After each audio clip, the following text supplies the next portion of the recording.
Olá, pessoal. Eu me chamo Amanda Bueno, sou pesquisadora na área de Fisiologia e Nutrição de Plantas do Centro Tecnológico Comigo. E junto com o também pesquisador Leonardo Sarquis, já na área de fertilidade do solo e fertilizantes, nós vamos apresentar para você hoje uma das palestras que foi tema lá do Dia de Campo de Pecuária do CTC. Aqui nós vamos falar sobre fertilidade do solo em áreas de pastagens. E eu vou iniciar o tema falando sobre a importância da reposição de nutrientes para as áreas de pastagens focada na planta, pensando no sistema produtivo no geral. A gente ouve muito falar sobre a nutrição de plantas em áreas de produção de grãos, por exemplo, soja, milho, sorgo, mas muito pouco se fala sobre a nutrição de plantas forrageiras. E por quê? Porque muitas vezes as plantas forrageiras são vistas como plantas que não necessitam tanto assim de nutrientes. Mas a gente vai ver ao longo dessa apresentação que não é bem assim, que as plantas forrageiras sim necessitam da reposição de nutrientes para lá na frente a gente colher arrobas de carne, né, no final das contas, litros de leite, que é a produtividade final do setor agropecuário. E quando a gente fala em nutrição de plantas forrageiras, nós temos inúmeras vantagens. Dentre elas, nós temos uma melhor produtividade, a produção de matéria seca das forragens, do sistema produtivo. Temos uma melhor qualidade nutricional dessas forrageiras que são fornecidas na alimentação dos animais. Essa pastagem vai ter mais resistência ao ataque de pragas, de doenças, de problemas causados por plantas daninhas. Vai ter também maior resistência a condições adversas, como, por exemplo, os períodos de seca. E também vai aumentar a sustentabilidade do sistema, fazendo com que essa pastagem tenha maior durabilidade, que é isso que o produtor quer. O produtor, o pecuarista, ele não quer ficar renovando a pastagem em pouco tempo. Ele quer que esse sistema, esse pasto, dure por mais tempo.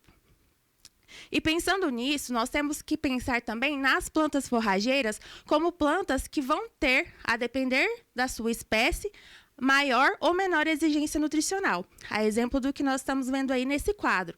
Nós temos as plantas forrageiras classificadas como grupos de pouca exigência nutricional, grupos que têm moderada exigência e grupos que têm alta exigência. Então, nós temos que conhecer os nossos solos, o nosso sistema como um todo, para posicionar a planta forrageira que melhor se adequa no sistema.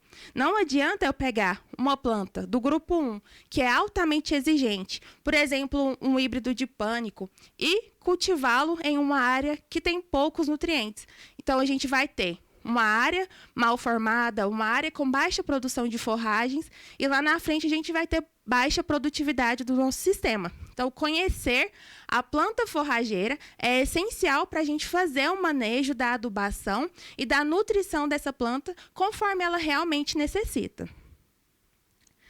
Além disso, a gente observando o potencial produtivo da forrageira, nós temos que observar o potencial produtivo do nosso sistema. Aqui nós temos um gráfico que ele é muito conhecido, onde a gente tem em um dos eixos a produção de matéria seca e no outro eixo o tempo. Então, observando a produção de matéria seca ao longo do tempo, nós vemos que existem vários fatores que podem reduzir a produção das forragens, e esses fatores podem ser manejados da maneira correta para que isso não ocorra no sistema. Então, no início, a gente está vendo aí na fase de manutenção, plantas com alto potencial produtivo. Elas conseguem permanecer por mais tempo no sistema. E o que vai fazer com que essa planta comece a ter redução desse potencial? Então, o primeiro ponto para reduzir essa produção, para aumentar o potencial de degradação das pastagens, vai ser o manejo inadequado do pasto. Vai ser entrar com os animais com a altura do pasto errada, sair com os animais com a altura do pasto errada. E o segundo principal fator que vai fazer com que essa pastagem vá se degradar com o decorrer do tempo vai ser a não reposição dos nutrientes. Então, se nós não realizarmos a reposição dos nutrientes, aliado com o manejo inadequado dessas áreas de pastagens, nós temos ao longo do tempo a degradação do sistema, a degradação dos pastos, que é o que nós vemos muito atualmente no Brasil. E quando a gente está lá na zona amarela, nós ainda temos uma potencial recuperação dessas pastagens. Mas quando nós entramos efetivamente na degradação do solo, aí não tem jeito. Tem que ser realizada a renovação dessa pastagem, como foi feito inicialmente na implantação, para tentar, assim, reiniciar, dar um start nesse sistema. E aí, como a gente faz para entender como a gente deve fornecer esses nutrientes para as plantas, para não chegar no processo lá do final de degradação do solo pela baixa produção de forragens? Nós temos que conhecer os nutrientes e entender para que eles servem. Então, aqui eu trouxe uma lista, né, dos macronutrientes essenciais para as plantas, aqueles que não podem faltar, assim como os micro, e o que ocorre na ausência deles. Então, a gente tem o primeiro aí, que é o nitrogênio. O nitrogênio todo mundo conhece, todo mundo já ouviu falar de adubação nitrogenada, conhece aí de cabeça vários fertilizantes que podem ser fornecidos para repor esse nutriente no solo, mas muitas vezes a gente não pensa o porquê repor esse nutriente. E a gente tem que repor ele para as plantas, porque sem nitrogênio, as plantas ficam amareladas, ficam feias, tem o desenvolvimento reduzido, tem baixo perfilhamento, elas não vão conseguir povoar a área de maneira adequada, e essa forragem lá na frente vai ter um baixo teor de proteína. Então, vai ser uma alimentação de baixa qualidade que vai ser fornecida para o animal. Quando a gente pensa no fósforo, a gente sabe que ele é essencial na implantação da pastagem, porque é ele que vai dar força, vai dar energia para a planta desenvolver suas raízes, desenvolver a parte aérea, aumentar o perfilhamento. E quando a gente tem baixo teor de fósforo, a gente tem lá na frente uma pastagem mal formada, que muitas vezes o produtor pensa, nossa, comprei uma semente ruim, mas não é. É a falta de fósforo no sistema que não permitiu com que aquelas plantas tivessem vigor suficiente para popular aquela área. A falta de potássio no sistema vai fazer com que as folhas fiquem amareladas, finas e menos resistentes a, por exemplo, eventos como falta de água, porque o potássio ele é um regulador osmótico da planta. Então, ele auxilia tanto quando está na seca, tanto quando tem algum processo de geada, por exemplo.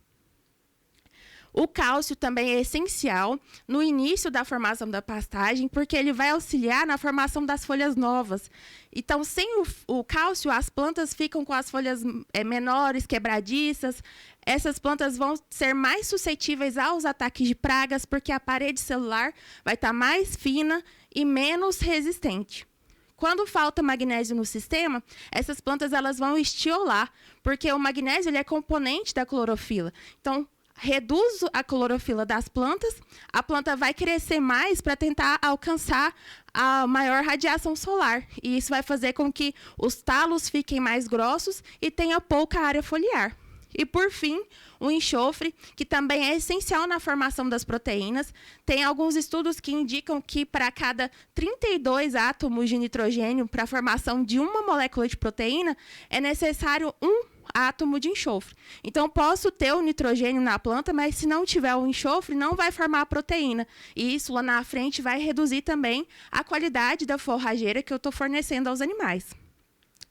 Lá no nosso dia de campo, nós demonstramos isso na forma desses aquários, onde lá nós mostramos a deficiência dos nutrientes no sistema e o que esses nutrientes vai afetar no desenvolvimento das plantas e no desenvolvimento também das diferentes espécies. Então, a gente tinha lá um pânico e uma braquiária e a gente mostrou o que a falta desse nutriente específico vai causar nesse sistema.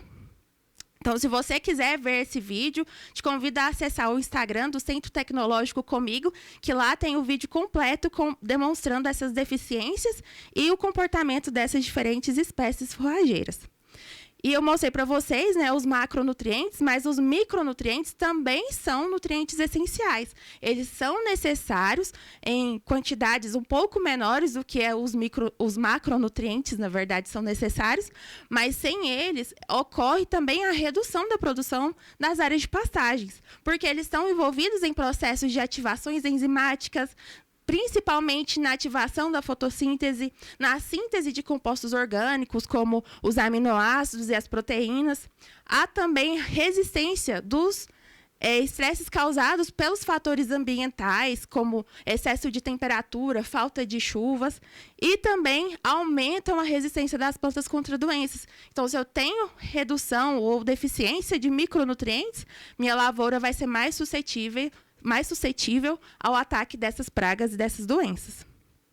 E aí, como eu posso fazer para repor esses nutrientes e para nutrir as plantas forrageiras? A gente vai utilizar de duas estratégias. A correção do solo, que vai condicionar o solo para o desenvolvimento dessas plantas e também para aumentar a eficiência da adubação, além de fornecer, dependendo do método que você utilizar, cálcio, magnésio e enxofre para as culturas, e a adubação propriamente dita. E essa adubação pode ser realizada via foliar? É uma pergunta, né? Muita gente pergunta se pode adubar pasto via adubação foliar. E não é o recomendado. A gente recomenda que a adubação seja feita via solo. E a adubação foliar vai vir lá na frente como uma forma complementar e nunca substitutiva. A adubação foliar vai vir para reforçar o bom trabalho que está sendo feito via solo. E para falar um pouco mais sobre a adubação via solo, quais são as principais fontes de fornecimento desses fertilizantes e desses corretivos, eu vou chamar o pesquisador Leonardo Sarquis.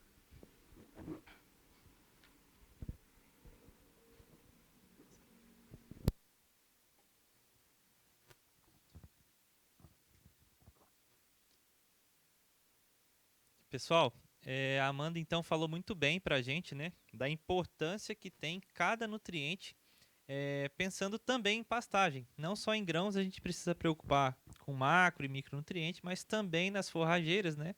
Todos esses nutrientes vão contribuir para aumentar o potencial produtivo. Ela ainda ilustrou para a gente com aqueles aquários de omissão de nutrientes quais que são as implicações da falta de qualquer um deles, seja ele macro ou micronutriente. Tá?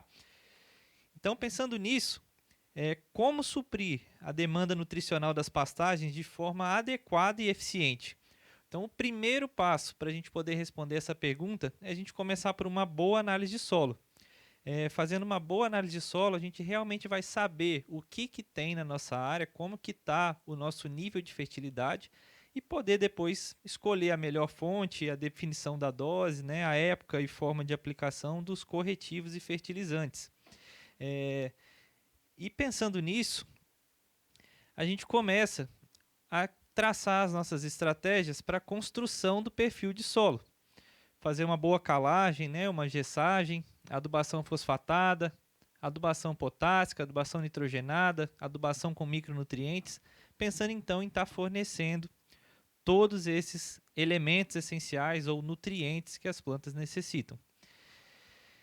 E falando em construção de perfil de solo, a calagem ela é o nosso primeiro passo, porque é através dela que a gente cria e prepara o ambiente para receber os fertilizantes com boa eficiência, né, na nutrição das nossas forrageiras.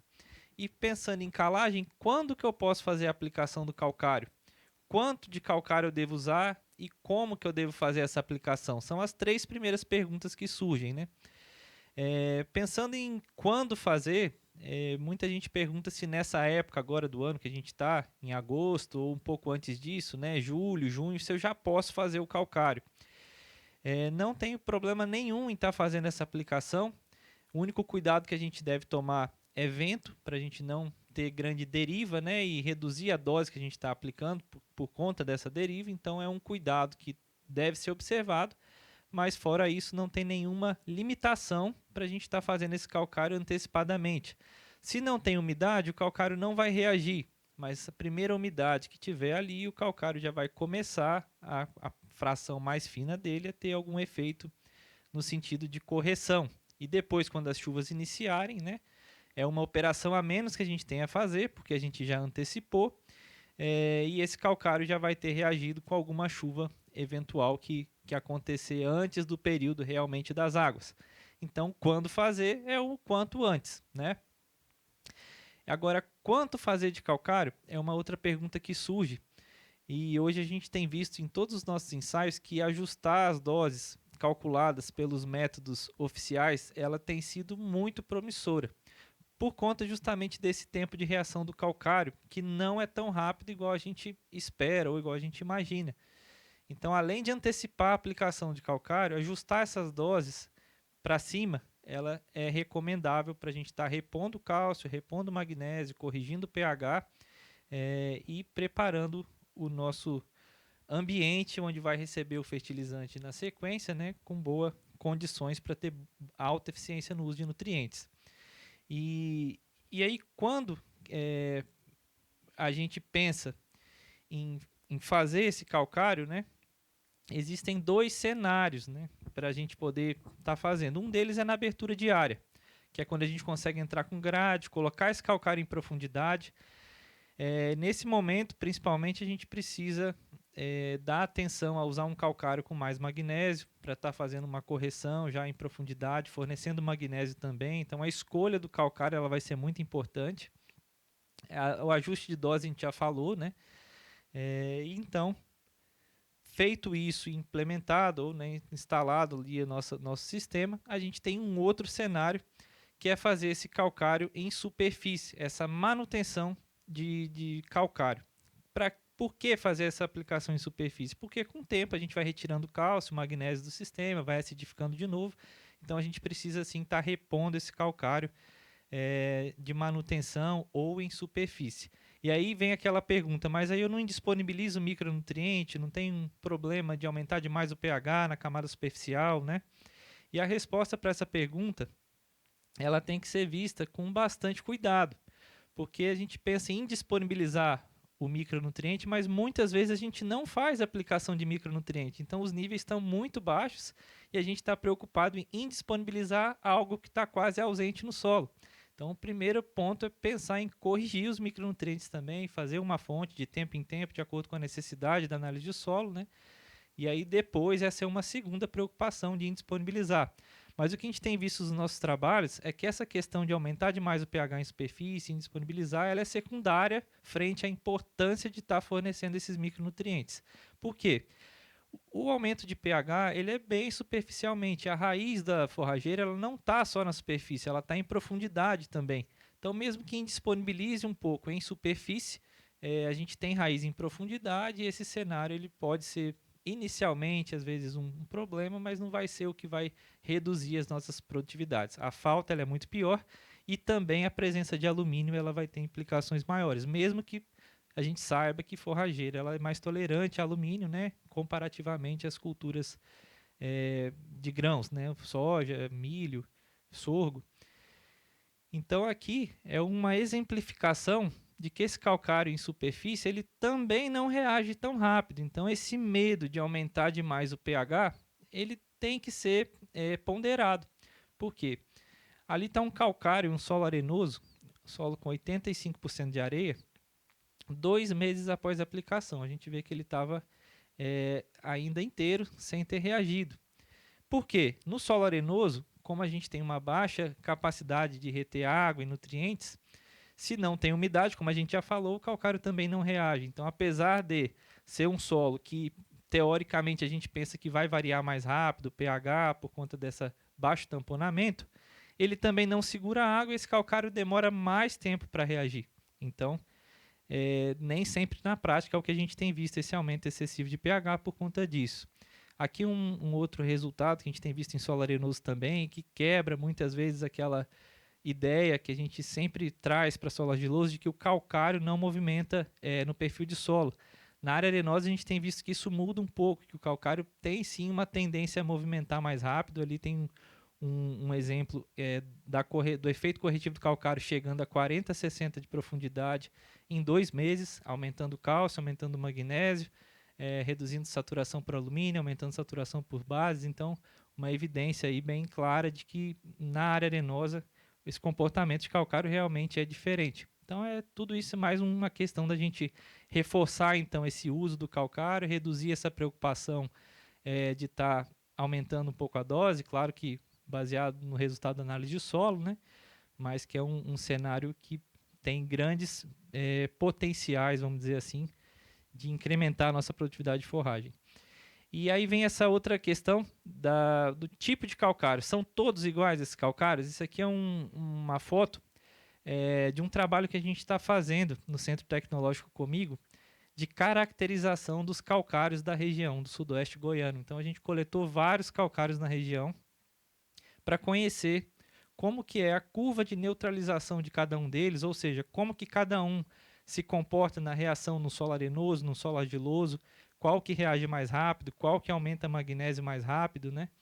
Então esse trabalho tem sido feito no CTC com incubação de solo com umidade constante, tem alguns sacos plásticos contendo esse solo e o calcário, e de tempo em tempo a gente tem analisado para entender como que está sendo essa neutralização, essa correção do solo. Tá? E a gente já tem visto resultados interessantes, visto que realmente os calcários não são todos iguais. Então a escolha do corretivo também ela vai ser fundamental. Outros corretivos também que tem no mercado, com a proposta de ter equivalências a doses de calcário, porque aumenta a eficiência, a gente tem que tomar um certo cuidado com isso, porque essa equivalência ela nem sempre vai ser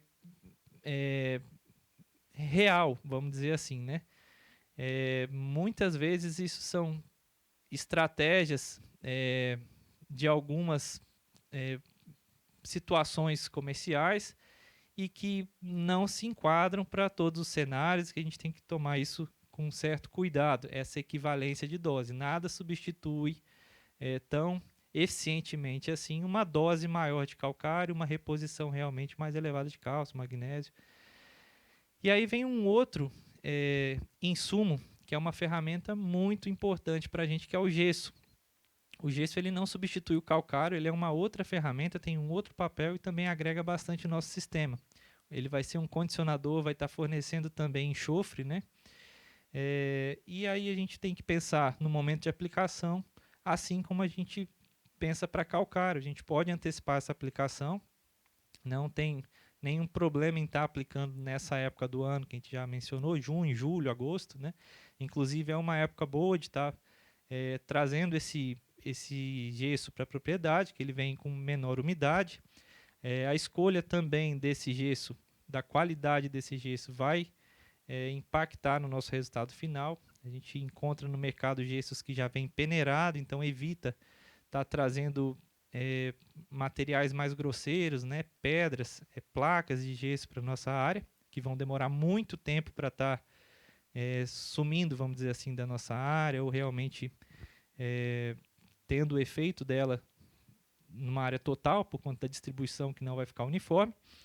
E se a gente pensar no enxofre, é um elemento que tem faltado muito no nosso sistema. A gente pega muitas vezes resultado de análise de solo e o enxofre está baixo e está limitando a nossa produtividade de forragem. E se a gente for pensar que ele tem 15%, por exemplo, de sulfato, então uma tonelada de gesso ela já vai estar fornecendo para a gente 49,5 quilos por hectare de enxofre, já convertido em enxofre, não falando agora em sulfato. Então é um outro insumo para a gente não estar esquecendo dele e que vai trazer inúmeros benefícios, vai ter essa movimentação no perfil, né? E que vai ser muito importante também. Feito o calcário, feito o gesso, a gente começa agora a falar da adubação. A gente, então já corrigiu o pH, já forneceu cálcio, forneceu magnésio, forneceu enxofre. E aí pensando na adubação, então quando que eu posso fazer? Aí sim a gente vai pensar em estar fazendo na época das águas. Porque para a gente ter uma boa eficiência no uso de nutrientes, a gente precisa de água também. Não adianta ter o nutriente e não ter água para a planta absorver. Então no período das águas, solo bem corrigido, a gente já vai começar a falar da nossa adubação. E falando da adubação, cada nutriente vai ter sua peculiaridade. A gente fala de nitrogênio, qual que é a principal perda de nitrogênio que acaba reduzindo a eficiência da adubação nitrogenada? É a volatilização de amônia. Então a volatilização de amônia, dependendo do cenário, ela chega a perder mais de 50% da dose aplicada. Tem inúmeros trabalhos que mostram esse cenário. Nem sempre vai perder 50% da dose aplicada, mas um valor médio a gente costuma falar em 30% e existem trabalhos que chegam a ultrapassar 50% da dose. E isso porque quando a gente aplica ureia em superfície e não chove, a gente tem uma rápida hidrólise da ureia e essa amônia vai sendo perdida para a atmosfera. E ninguém quer aplicar nitrogênio para perder metade da dose ou uma boa parte da dose para a atmosfera na forma de um gás, né, o gás amônia. E como que a gente pode fazer, então, para aumentar a eficiência no uso do adubo nitrogenado? A gente tem algumas opções, como, por exemplo, a ureia, conhecida no mercado como ureia protegida, que é a ureia com aditivo, chamado NBPT. Ele é um inibidor da enzima urease, então ele reduz essa taxa de hidrólise da ureia, aumenta esse período para que possa ocorrer uma chuva, sem estar perdendo muita amônia por volatilização, porque essas perdas de amônia na ureia convencional elas se concentram principalmente na primeira semana após a aplicação. Então essa ureia com esse aditivo ele vai ser um seguro para a gente. A gente vai aplicar, ele vai evitar esses picos de volatilização na primeira semana, aumentar a chance de ter uma chuva e aumentar a eficiência no uso do fertilizante. É uma excelente ferramenta, é uma tecnologia que se paga facilmente em qualquer sistema, que tem realmente uma redução importante nessas perdas. Uma outra opção, sulfato de amônio, é um fertilizante que naturalmente não perde por volatilização, as perdas são relatadas em torno de 1%. Então é uma outra opção também. Ele é um pouco mais caro? É um pouco mais caro. Mas além de ter o nitrogênio, ele também tem enxofre. Então um cenário que eu tenho, por exemplo, uma área com enxofre baixo na análise de solo, não fiz o gesso, é uma opção para eu estar fazendo enxofre aquele ano e não deixar o nutriente também estar faltando.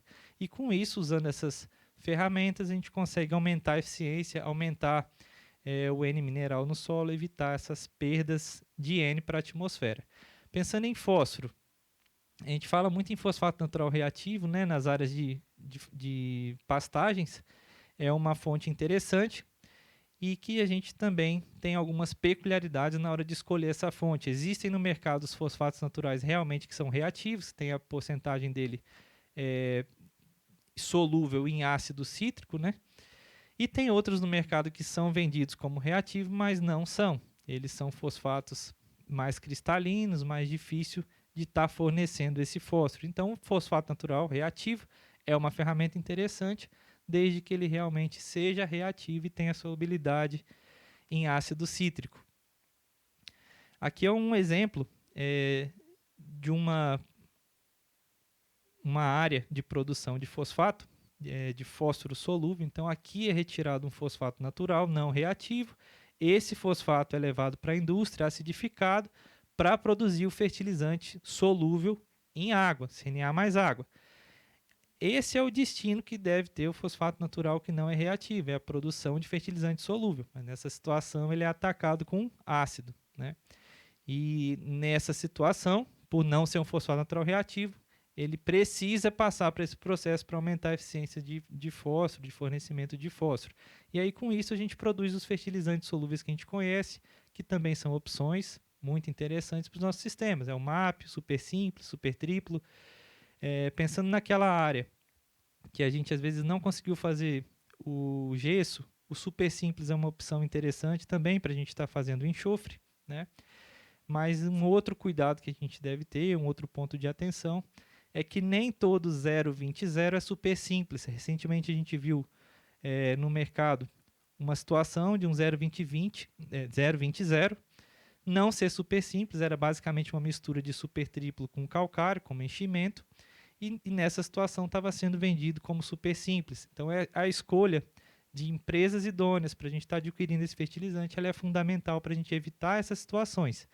Nesse caso, como não era um super simples verdadeiro, não tinha enxofre, e com isso a gente está pagando por um produto que não é bem aquilo. Então, tanto no fosfato natural, que a gente falou que pode ser reativo ou não, quanto no super simples, que pode ser o verdadeiro ou não, ou outras situações também de formulados que vem como uma coisa e pode não ser bem aquilo, a gente deve ter atenção para poder realmente estar fazendo uma aplicação de um bom produto e fazendo realmente que a gente consiga fornecer os nutrientes para a nossa forrageira. E aí, feito o fósforo, feito o restante dos nutrientes, vi o que faltou enxofre na área, porque não fiz um fosfatado com enxofre ou não fiz um gesso com enxofre, ainda tem opção para eu estar fazendo o enxofre? Tem também a opção de estar fornecendo via enxofre elementar. É uma outra opção interessante também para esses cenários. A gente tem no mercado hoje opções de enxofre elementar puro ou enxofre elementar com boro e zinco, também acabam sendo ferramentas para estar fazendo micronutriente junto com essa aplicação, caso a gente escolha essa fonte como fonte de enxofre, né, e também desses micros. E aí, falando do potássio, a gente tem também no mercado alguns pontos de atenção, né, como, por exemplo, algumas fontes alternativas que têm surgido no mercado para serem utilizadas como substitutas do KCl, né? Então, são conhecidas muitas vezes como remineralizadores ou pós de rocha, que vêm com essa proposta de fornecer potássio, mas a gente tem que tomar cuidado, porque diferente do KCl, que a gente tem solubilidade do potássio em água, o pó de rocha a gente não tem solubilidade em água.